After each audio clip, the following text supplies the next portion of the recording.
Seltzer Kings podcasts. This episode is brought to you by Indeed. We're driven by the search for better, but when it comes to hiring, the best way to search for a candidate isn't to search at all. Don't search, match with Indeed. Use Indeed for scheduling, screening, and messaging so you can connect with candidates faster. Listeners of this show will get a $75 sponsored job credit to get your jobs more visibility at Indeed.com/MBO. Terms and conditions apply.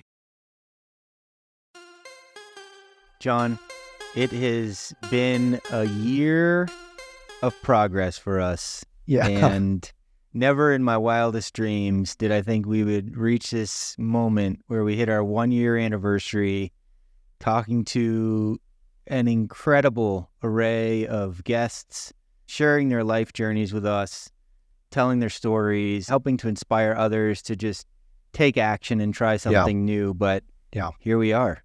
Yeah, it's been phenomenal, Michael. And looking back, there's so many pieces of quality advice that we've been given.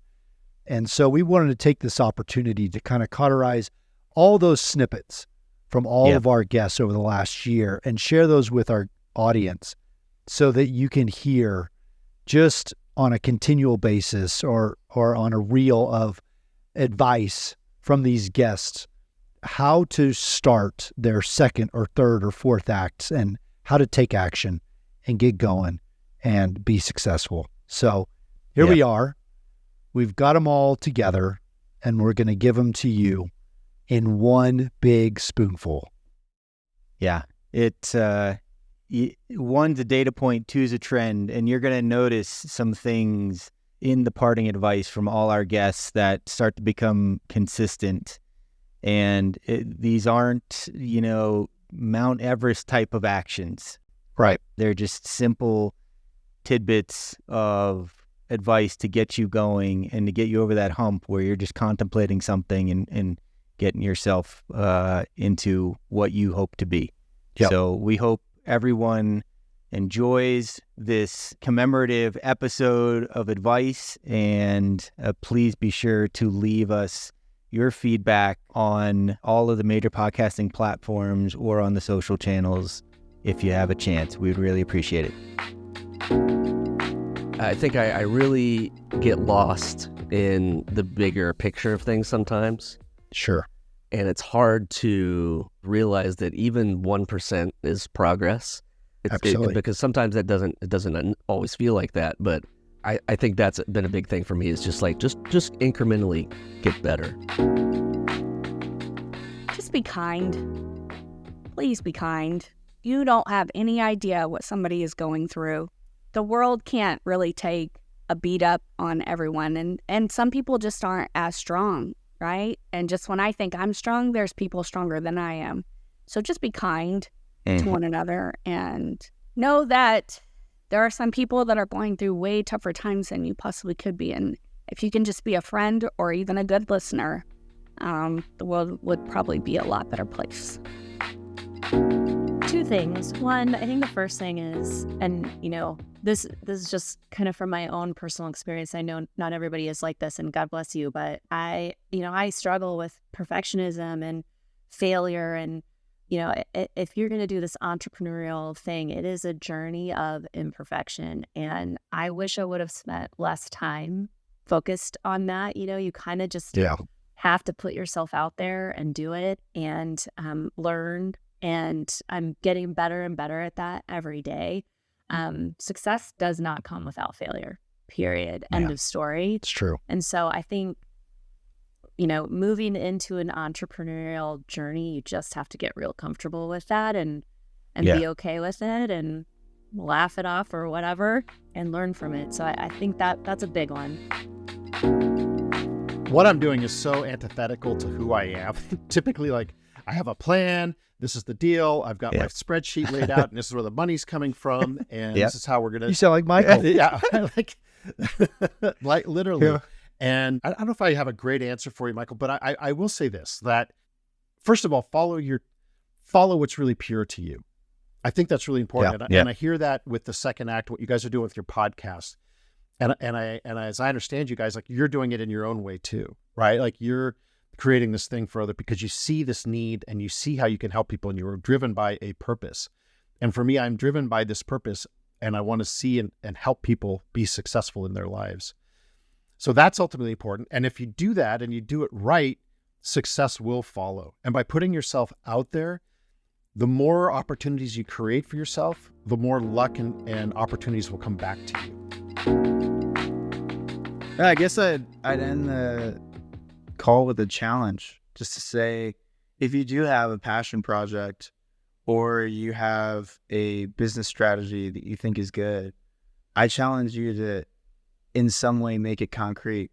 Like, put pen to paper, write the book you were talking about, and get somebody in your immediate circle and tell them about it, so that they hold you accountable for, every time you see that person, they're going to ask you about that thing that you brought up. So now you got to do something about it. I love it. Because that's one of the things that got me about it, was I had friends and family constantly asking me like how things were going. And when they weren't going great, it really forced me to be like, okay, no, we need to fix that. We need to change this. Because once you start the road, you have to turn around. That's quitting. So that's what I'll leave everyone with, a challenge. I love it. It's good.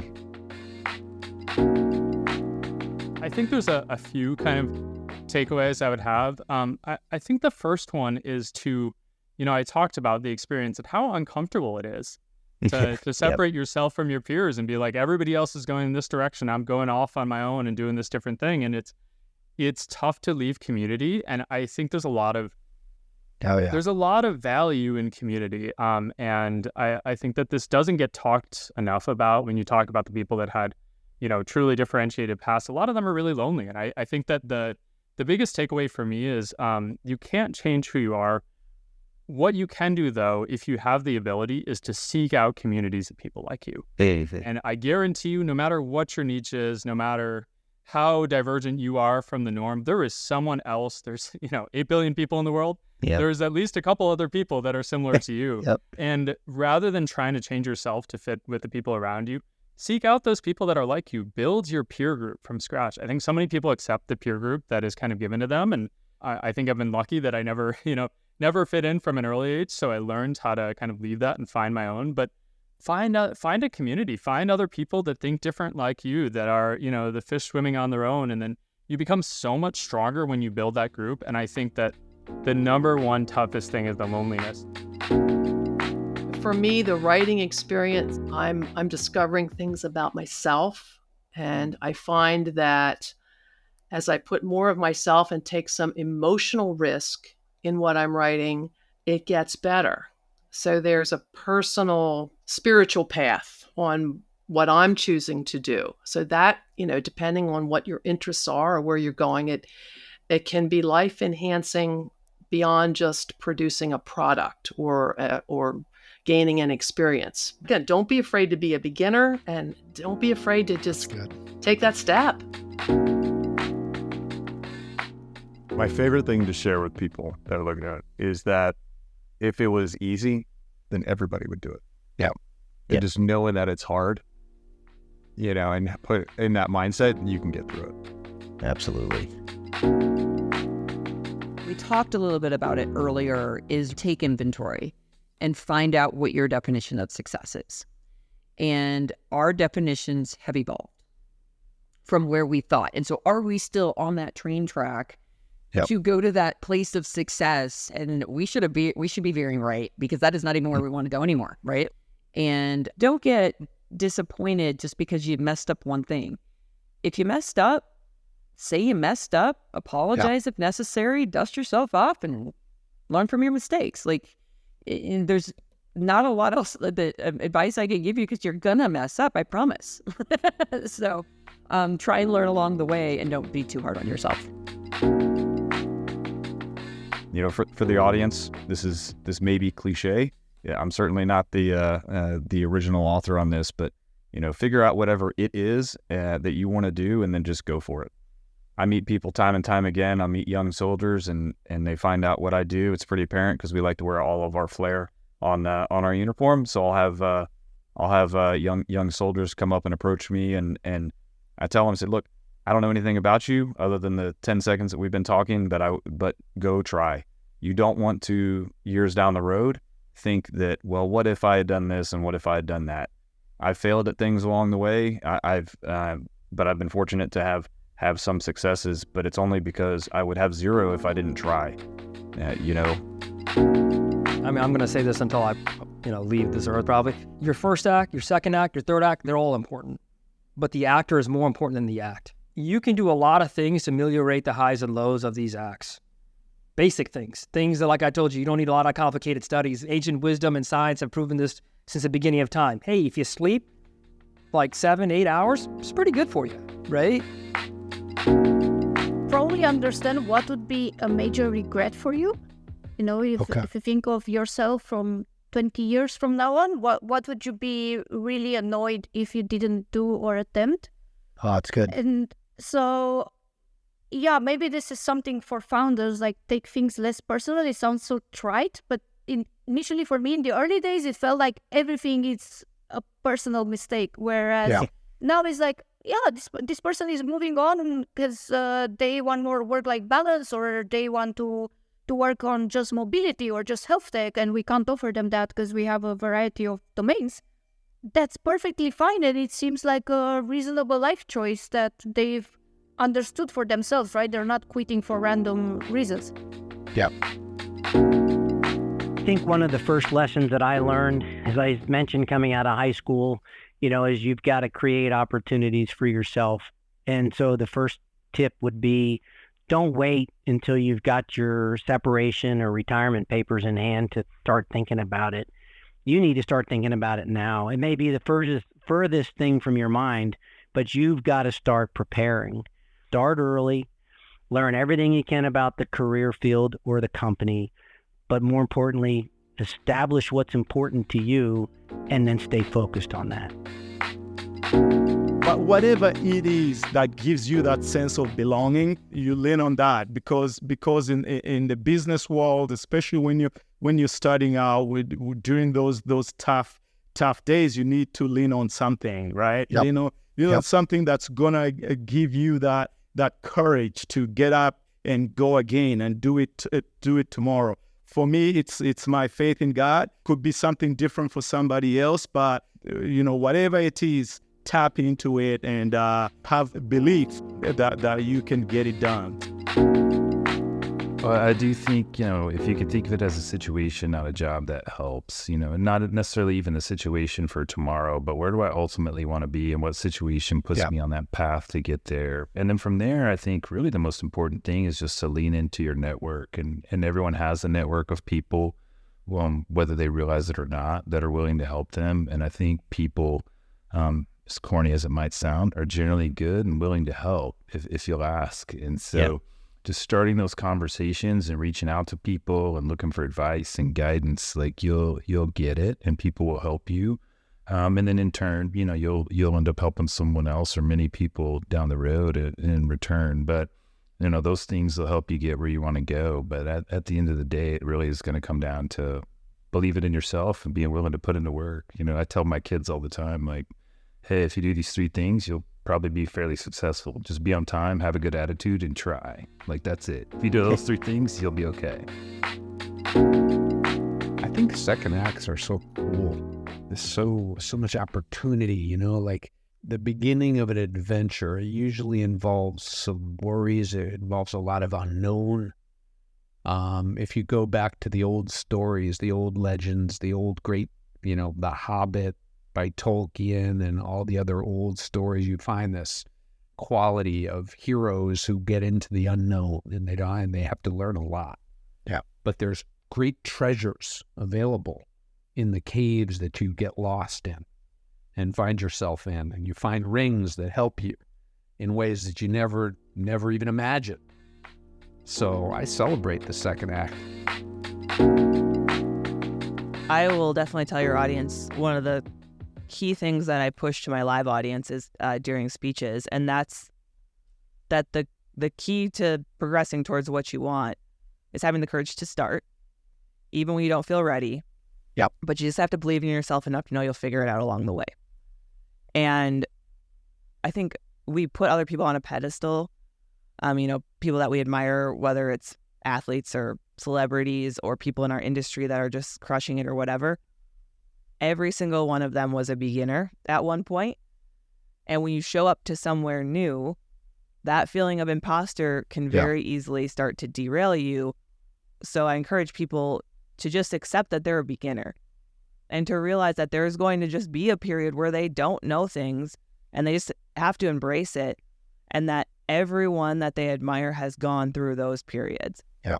But having the confidence that you will figure it out, that's the keys to the castle. That is how everyone goes and does big things. I think it's about passion. It's about purpose. For me, it's about clarity for both of those things. Wow. And being able to tell that story with that passion, help people understand that purpose, and suddenly kind of the ball starts rolling. So it's got to come from your heart. I think, I did a lot of stuff for a lot of years in a lot of companies that didn't necessarily feed my heart. It fed my wallet, didn't feed my heart. Working with great teams fed my heart, but this feeds my heart every day and fills a purpose that is really exciting. Wow. That's cool. It's good. Yeah, so it's like a little mantra I have is first of all, forgive yourself. Second, look beyond the threats. Okay, and third, see the opportunities. And so that's really just the basic little formula I use when I coach people, or even with myself. I start to feel something. Well, what am I shaming myself for? Okay, what's the threat that I see, and let me get across to the other opportunity on the other side to be able to grow again. There's two quick things that I would say on that is, number one is to be true to yourself and the reasons that you decided to, leave the first act, if you will, and why you're pursuing that second act. And if you know the field that you're kind of going through, reach out to people that are in that field. John, you know very well that it's not a quick buck, right? It is a great way to build wealth over time. But it takes a lot of time to learn the business. It takes a lot of time to build the right relationships. And, early on, a lot of our profits are going back to our investors. They're not coming necessarily to us as the active partners. And so it takes a lot of time to do that. You probably hear this a lot, but get started. Get over the fear of rejection or the fear of failure, because that's just the name of the game. The more reps you get in, the easier it becomes. And just get started building today. Like, find a community. That's another one. It is lonely. It's extremely hard to build a company, and if you're alone trying to do it, it is much, much harder. So I have a network of guys that pretty much we're like therapists for each other. I have about 4 other founders that we talk to on a regular basis, and we basically just vent about how hard our lives are and like how much we want to give up and how it's affecting our relationships with our wives or our girlfriends and all the challenges that come that aren't even the building the business challenge. Building the business is one challenge. Then there's a personal story. What I would say is get started, though. The best way to learn is to start building something and know that the first thing you build isn't what is likely going to be the end product, right? So don't judge yourself based on the first version of your business. I think at the end of the days, the real ones will want to help others. And there's a famous idea that says that more than the calf wants milk, the mother calf wants to nurse. And so there's so many people out there that have already done what you want, that if you figure out what you want and you go ask someone that's done it and you're honest with them and you're genuine, they'll probably talk to you. And then, putting yourself in a position where you're helping others as well who are behind you, like, that's the fastest way to be able to create that, it's called energetic vibration with the people that you want to help you in your own journey. So one thing that I find really helpful, if you're in a situation where you're like, I know I'm not happy, I need to do something else, but I don't know exactly what to do. One thing I find helpful is I call it an energy journal, but essentially we're really good at telling ourselves things such that we don't even always know what really brings ourselves joy, because we've told ourselves stories, we tell ourselves future stories, past stories, right? And so the concept of an energy journal is like, go get some data, like get the facts. And so all you do is like get a journal or however you work, right, on your phone. Essentially, it's just like you're just jotting down during the day on a scale from 0 to 10. 10 is like I'm in flow. Like I absolutely feel alive. I could do this. Like I love this. 0 is like, oh my gosh, please stop this now. and you're just rating the events of your day. And then you write notes to it. So it's like, okay, this, right? Maybe this is like an 8 for me because I love reflecting. But I'm thinking like, what was it? Like, so I write down 8 and then I'm like, okay, who was there? Was I alone or not, right? What did we talk about? What was the nature of it? And you do that for a good 2 weeks and you start to see trends and you're like, oh, wow, okay, I clearly am someone who like, I need to be interacting with people. I need to actually not have something scripted or whatever it is, right? You'll start to see these trends of what gives you joy and what drains you, like what gives you energy, hence the energy journal. It's actionable. It's a way to check in and find out like, all right, what is it actually that puts me in the state of flow or gets me close to that? And then how can I go do more of that? And how do I do less of what is draining me? Finding the right partner to, to work with, I think is number one. The brand partner that I have, Jay Hilburn, has been a great blessing in that from a product production side. But then I think more importantly is your personal support system. And that sometimes doesn't come from the people you think it should, family or friends.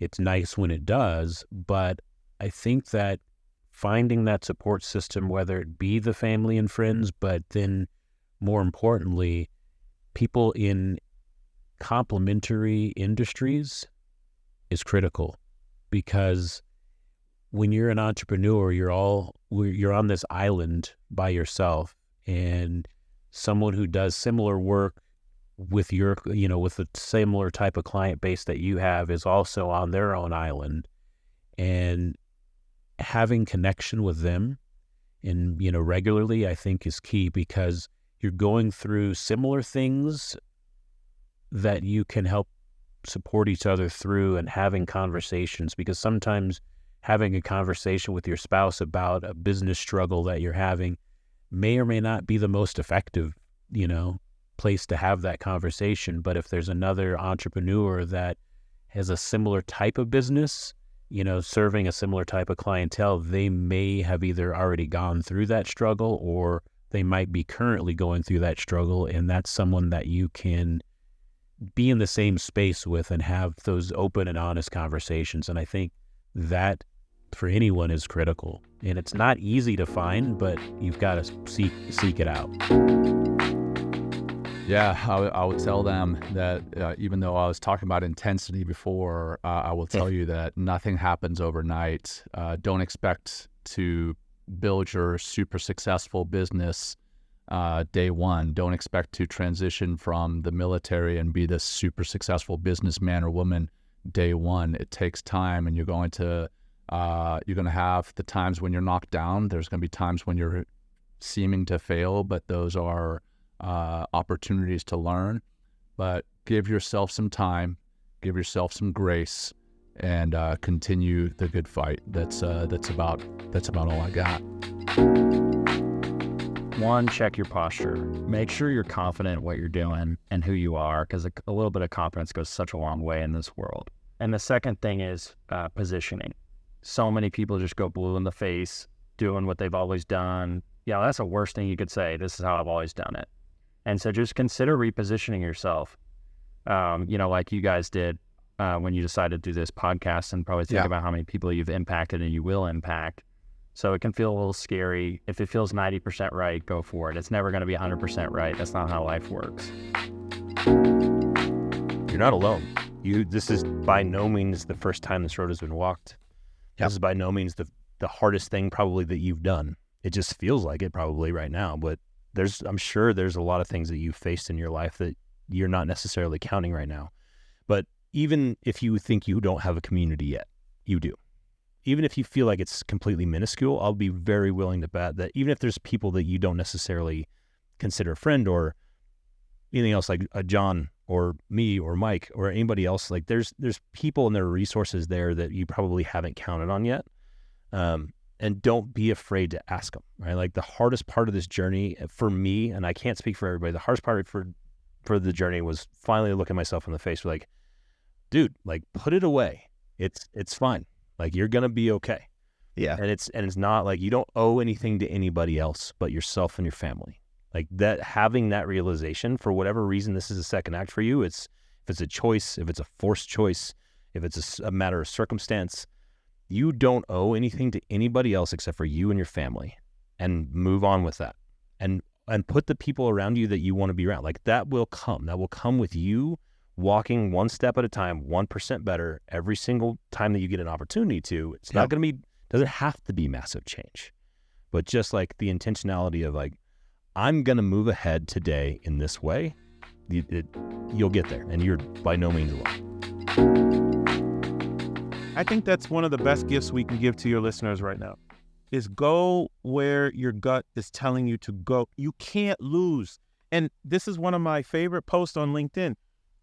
You cannot lose your own race. It is impossible. Right. It's impossible. Exactly.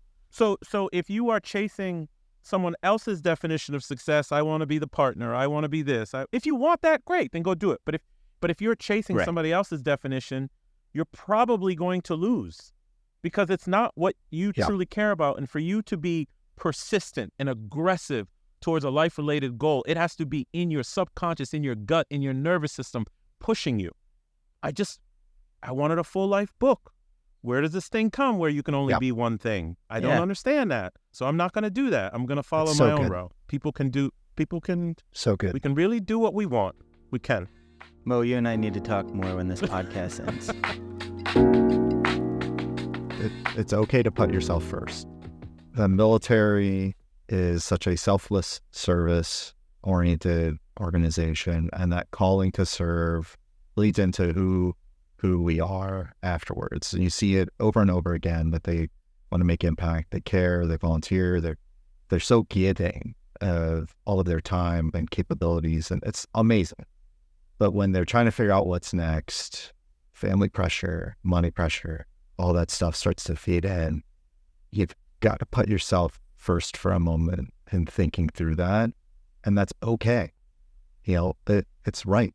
It's the right thing to do, is to think about it from your perspective first, of like, what motivates, what drives, where am I uniquely good? When I do this, I feel fulfilled. I deliver my best value in this way. That helps you then answer those next questions of, how do I put food on the table for the family? How do I make sure that I am living in my purpose? How can I make sure I'm there present for my kid's soccer game or for this school recital or whatever? It starts from putting yourself first for that exploration. And so, it's okay. It's okay to do that. Don't feel guilty about being selfish, enabling yourself to live your full purpose. You have no idea how much your life will change when you intentionally decide to own less stuff. The surface, more money, more time, more energy, more focus, like all that surface stuff. But the freedom that it brings, like when you can free yourself up from wanting to buy everything or own everything, when you begin to free up money that you would have spent on something else, or time that you would have spent cleaning or caring for your things, it's the life change that happened in my life, the life change that I've seen in other people's lives is, I can guarantee, more significant and bigger than you imagine. If you have any of that little discontent of, man, am I chasing after the right things? I can guarantee that if you purposefully decide to own less, you'll be shocked at how much life change is available to you. Take the first step and keep failing until you make it. Yes. I love it. Yeah, too many people are just so hesitant to take that first step, whether it be marriage, military, a new job, a new venture. Your life will go by faster than that. I remember asking my grandmother at 93, Grandma, how fast did your life go by? And she said, faster than you can blink. And I stood there and I blinked, and I tried in my head to count how much time. And I couldn't even count to one. I'm sitting there fighting with myself that I can't count how fast I'm blinking. And so just changing jobs, changing roles, changing locations, take your family and move. You don't regret from failing. Exactly. You regret from not trying. And the more you try, the more you'll succeed. One of the One of my students that I'm mentoring, he started in construction, then he tried that, and he tried insurance sales, and he's tried probably like 50 different business ventures. Wow. And finally he hit gold. He found out containers are his thing, and now he makes over $1 million net profit a year, and drives a fancy Lamborghini. Wow. And you would have never guessed, until you kept failing. You just keep trying, keep living life, keep flipping the page, trying new things. Don't be stuck in despair and the regret. Boom. Mic dropped. Your circumstances do not define you. It's your ambition and your drive and your willingness to accept nothing less than your goals and your efforts that you're willing to put into it, into attaining them.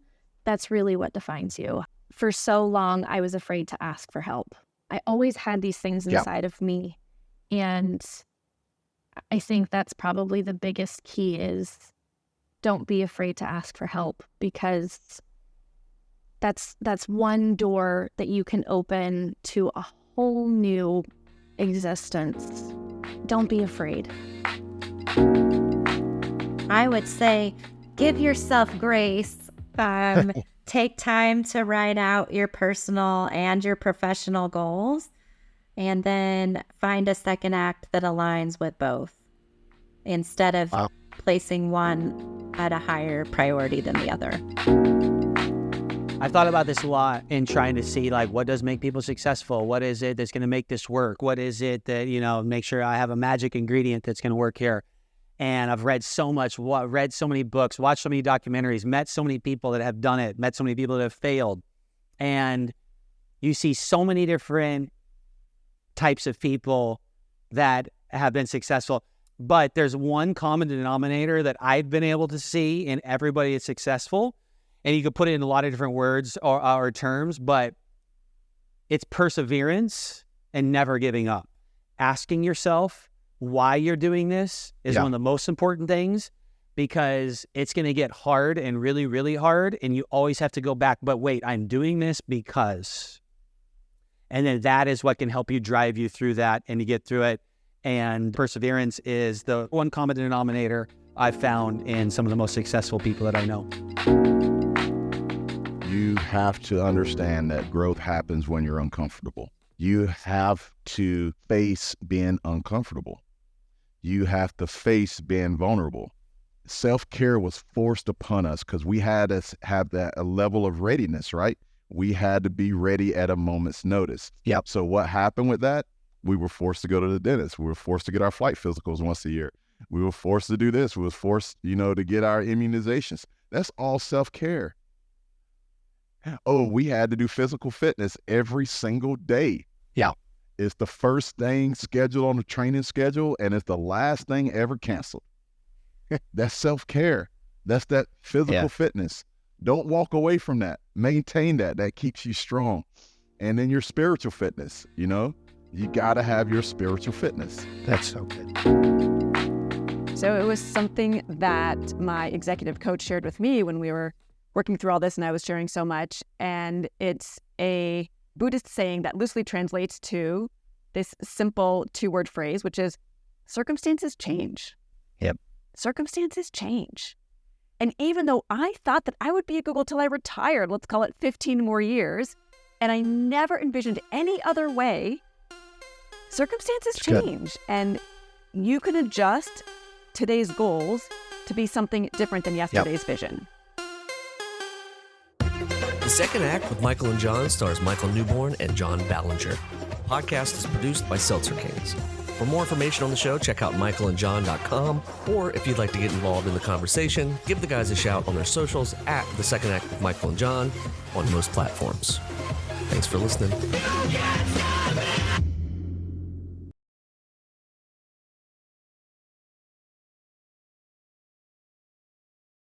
Seltzer Kings Podcasts.